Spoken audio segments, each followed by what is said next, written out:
Olá pessoal, É, como eu já havia relatado a minha experiência de uso com a distribuição LIP da OpenSUSE, agora eu gostaria de também falar sobre a minha experiência de uso com a Micro OS. Um mês de utilização, vinha tendo alguns problemas com a LIP na relação a Bluetooth do meu computador, que para cada computador tem as suas características, né? Se por acaso se testa várias distribuições, vocês vão saber disso. É, E nesse caso a gente fica sempre transitando, né, entre distribuição para ver qual é que melhor se comporta com o nosso hardware. E no meu caso, essa Micro OS veio e encaixou como uma luva, né? Ela tem problemas? Tem, mas para minha utilização esses problemas são menores do que a vantagem. Você sempre faz essa balança, né? E qual vai ser a versão mais vantajosa ou a versão mais desvantajosa para você utilizar uma distribuição. Para começar, ela é pouco chatinha na instalação, né? Porque você não tem a possibilidade de fazer a partição manualmente, ela faz tudo automático, né? Eu tirei alguns prints aqui do passo a passo, né? Muito semelhante às outras duas principais, né? Nessa parte aqui de escolher ambiente gráfico, você vai ter por padrão apenas o Gnome e o KDE Plasma, que já atende a maioria dos usuários, né? Quem gosta de Gnome vai usar Gnome, quem gosta de KDE vai usar KDE. Mas eu sei que muita gente gosta do XFCE, que na minha opinião ficou pecando aqui, não tem o XFCE, infelizmente não tem, né? A não ser que você consiga instalar de outra forma que eu não testei. É, já define a senha de root, já faz essa parte de partição toda automática. Aí nesse caso o que é que eu fiz? Eu tenho dois discos, tenho um HD mecânico e tenho um SSD NVMe. Desconectei o HD, que é um que eu tenho outro sistema, quer dizer vários sistemas, né, nesse outro, e deixei só o NVMe para ela. Que como eu queria testar ela como ela é proposta, foi isso que eu fiz. Eu também estava precisando colocar em andamento uns trabalhos meus, né? E não podia perder tempo. Para mim ela foi boa por conta disso, que não tinha nenhuma parte de configuração, só é avançar, avançar, avançar, instalar. E para mim foi bom por conta disso. Mas para quem gosta de fazer tudo manualmente, pode ser que já seja um limitador, né? E aqui a parte de configuração do usuário, que é a primeira inicialização, ela faz essa parte aí, que muitos de vocês já conhecem, como por exemplo Fedora faz isso, né? É... Aí na primeira inicialização, o sistema roda um script para que ele seja executado alguns programas que não vem instalado, que ele vai puxar lá do FlatHub. Ele instala primeiro o FlatHub, né? E em seguida instala os programas que são os utilitários que a gente utiliza no dia a dia, porque de princípio ele vem apenas com isso aqui, ó. Não vem com navegador de internet, não vem com bloco de notas, não vem com calculadora, vem só com terminal, algumas configurações de Gnome e pronto. Não vem com YAST, como vocês estão vendo. Aí quando roda aquele script, aí aparece aí calculadora, gerenciador de extensões, que é fundamental para quem usa Gnome, né? Gerenciador de extensões ela é muito útil. E, e vem também com um bloco de notas, né? Aí, outro ponto importante que gostaria de destacar com vocês é como é que é feita a instalação dos programas caso você não queira utilizar o, o FlatHub, né? O Flatpak. O que é que você vai ter que fazer? Você vai ter que vir aqui nessa documentação, vou deixar a descrição do vídeo também, né? E vai utilizar. Tem duas formas. A primeira é o seguinte: você pode utilizar a forma tradicional que ele ensina aqui, que o gerenciador, não sei se a gente pode chamar isso aqui de um gerenciador de pacote, é o transaction, é um comando que faz toda a parte de instalação, de update do sistema. Se por acaso eu rodar apenas sudo e esse transaction update, ele vai fazer todo o update do sistema. Mas por acaso eu quiser instalar algum pacote RPM que tenha lá no repositório da OpenSUSE, você utiliza pkg install, pode usar a abreviação in também, e o nome do pacote, certo? E vai funcionar, que essa que eu tenho aqui, alguns eu testei e funcionou. Caso você queira fazer uma coisa que ele ensina logo no começo aqui, que é o que eu recomendo, é você utilizar um DistroBox. O que é um DistroBox? Aqui embaixo ele vai estar dizendo. DistroBox é quando você Você roda só esse comando aqui. Você vai criar uma distribuição que vai ser como se fosse um subsistema. E ela vai rodar a versão Tumbleweed. Vai ter os aplicativos todos da Tumbleweed isolados em container, que é o principal objetivo da distribuição, é rodar tudo em container, certo? Aí você vai poder utilizar as aplicações. Eu não testei uma aplicação com ambiente gráfico ainda, mas acredito que dá para utilizar, certo? Aí, quando você faz essa instalação do DistroBox, ele aparece esse ícone aqui que na realidade é um atalho para o terminal da distribuição que está em container. Por que é que eu estou focando nisso? Porque na proposta do sistema é você isolar os programas para que eles não venham a afetar o sistema operacional padrão, o principal, né? Porque para mim foi bom, porque eu tenho, com muita gente que é curioso, né, gosto de sempre estar mexendo no sistema. Ele, apesar de ser um sistema voltado para desenvolvedor, eu não sou desenvolvedor, mas tenho uma formação na área, né? Ele também tem a característica de ser apenas utilizável, e como o próprio nome diz, de container, você sempre focar em coisas que são isoladas, né?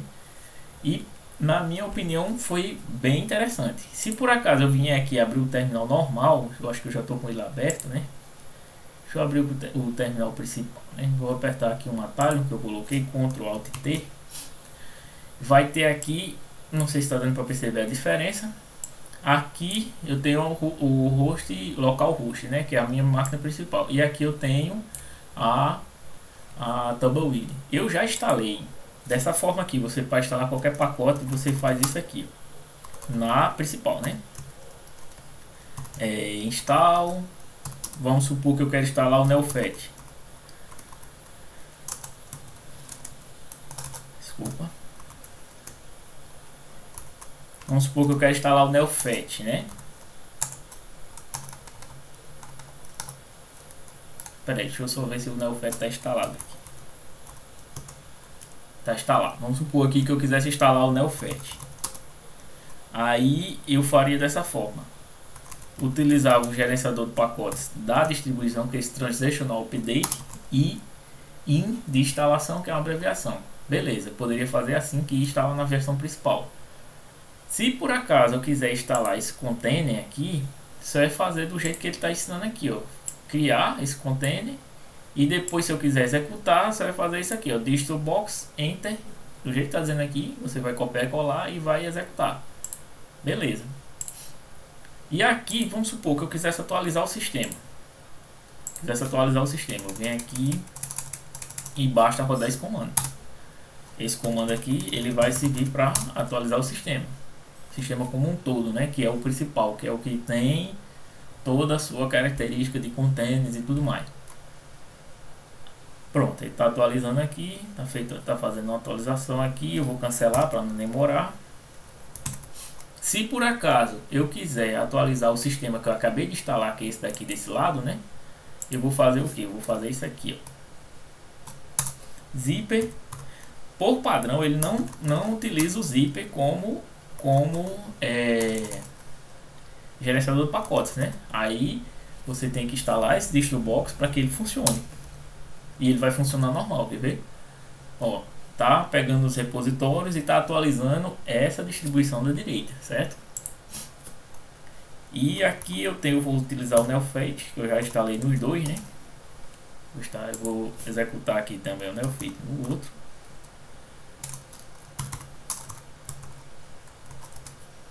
Pronto. Com isso você tem uma distribuição isolada, né? Com uma distribuição por cima, para que eu possa instalar outras aplicações e não ter correr o risco de quebrar meu sistema facilmente. Muito bom, principalmente para quem é da área de desenvolvimento.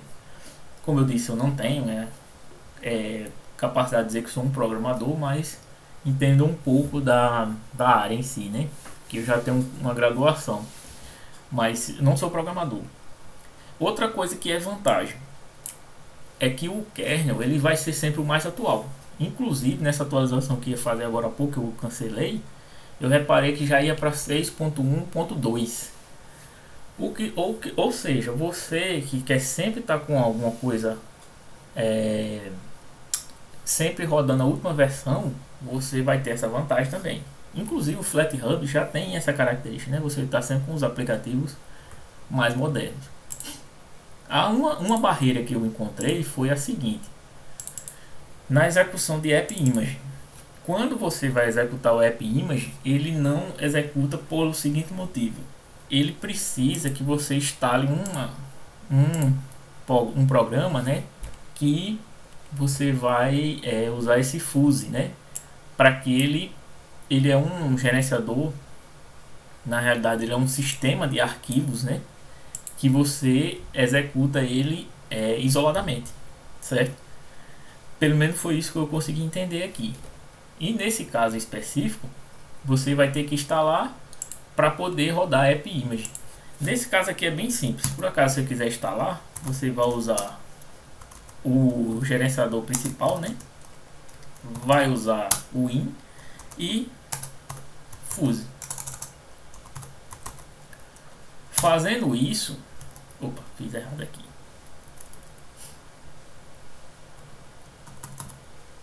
Deixa eu ver se eu fiz errado aqui ou é o comando principal, né? Install, né? Aqui eu vou usar deixa eu só limpar aqui o PKG antes. Uso o PKG antes. Fazendo isso, você vai instalar o programa e vai executar normalmente os AppImage, certo? Você vai executar aqui o Brave e vai rodar. A única coisa que não funcionou aqui, porque ele precisava de a utilização do Mesa, que ele não conseguiu acessar o Mesa, foi esse programinha aqui, que é o Upscale, que ele serve para você deixar as imagens com a qualidade um pouco melhor. Tava precisando dele essa semana, mas acabou que eu rodei numa máquina virtual e funcionou do mesmo, funcionou, e não, como é um programa específico, não tem por que eu querer rodar ele aqui. Mas para você for um problema aí, só testando, né? Infelizmente não tem o que dizer, né? Se por acaso, no meu caso aqui em específico, olha só, eu tenho duas placas de vídeo e nesse caso aqui ele seta por padrão a placa integrada, ele não seta por padrão a dedicada. Aí nesse caso aqui específico você pode até fazer isso em outra distribuição que tem esse problema, né? Você pode fazer o seguinte: vou usar o editor de texto Nano para editar um arquivo chamado bashrc, eu acho que é isso, bashrc. Aí você pode usar essas duas linhas de comando aqui, se por acaso você quiser. Essa primeira aqui é opcional, que ela desbloqueia o limite de frames, que é o vblank underline mode igual a 0. Export, né, antes export DRI, que é para drive, né, prime. Qual vai ser o primeiro drive de vídeo que você vai setar? Isso daqui é um comando que é a nível de usuário, só serve para o usuário que você criou, certo? Ele não vai mexer lá no que. Aí você pode setar qual é a placa de vídeo que você quer usar por padrão na inicialização. No meu caso aqui, a minha dedicada foi inferior à integrada. Esse daqui é um benchmark que eu fiz da dedicada. E esse daqui foi um benchmark que eu fiz da integrada. Ou seja, para mim não é vantagem usar a dedicada nesse sistema aqui. Até porque eu uso o Manjaro para jogar, né? Eu não uso esse sistema aqui para jogar. Mas se por acaso você quiser utilizar, ele vai rodar Steam normal. Ele vai poder rodar Steam normal. Não tem nenhum problema em relação a isso. Até porque ele roda em FlatHub e em Flatpak, né? Não tem nenhum problema em relação a isso. Por exemplo, o Android Studio eu testei, funcionou. Opa, executei o programa errado. Esse problema de programas você não vai ter. A questão que você pode ter é justamente com os drives, né? Mas na documentação oficial, ele fala sobre isso, né? Logo no início aqui, ele fala sobre isso, que é aqui. Ele fala, se por acaso você quiser algum pacote de instalação de drive e tudo mais, você vai ter que usar o DistroBox para instalação de drives, que é o que eu ainda vou testar, né? Para ver se o drive proprietário consegue rodar aquele programinha upscale, certo?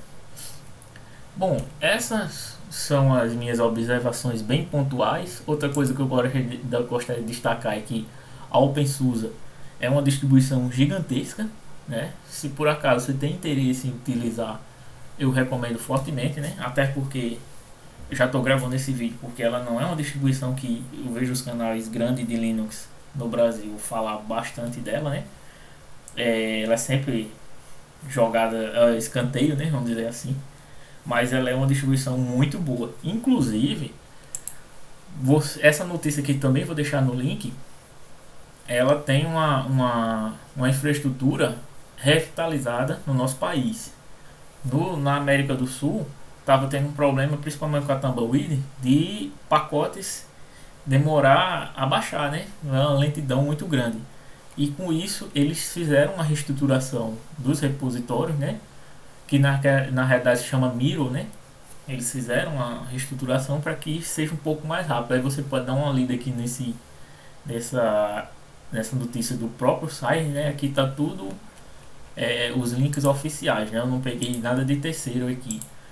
E você pode ver que ela é uma distribuição com um ar de seriedade um pouco elevado comparado com outras, né?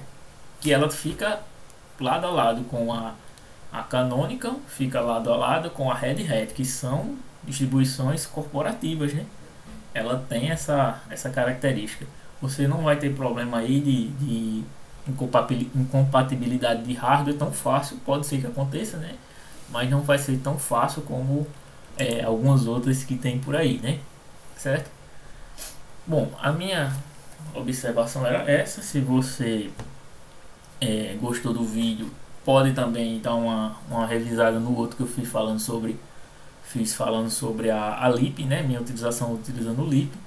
Aí vai a cada um, né? Se por acaso você tiver um HD aí sobrando, um disco sobrando, na minha opinião, dou a recomendação de você fazer essa chance, né? De utilizar ele na sua máquina mesmo, não utilizar a máquina virtual, né? Agora, se não, você utiliza uma máquina virtual e testa, ver se realmente é isso que você quer para o seu computador. Obrigado por ter assistido até aqui.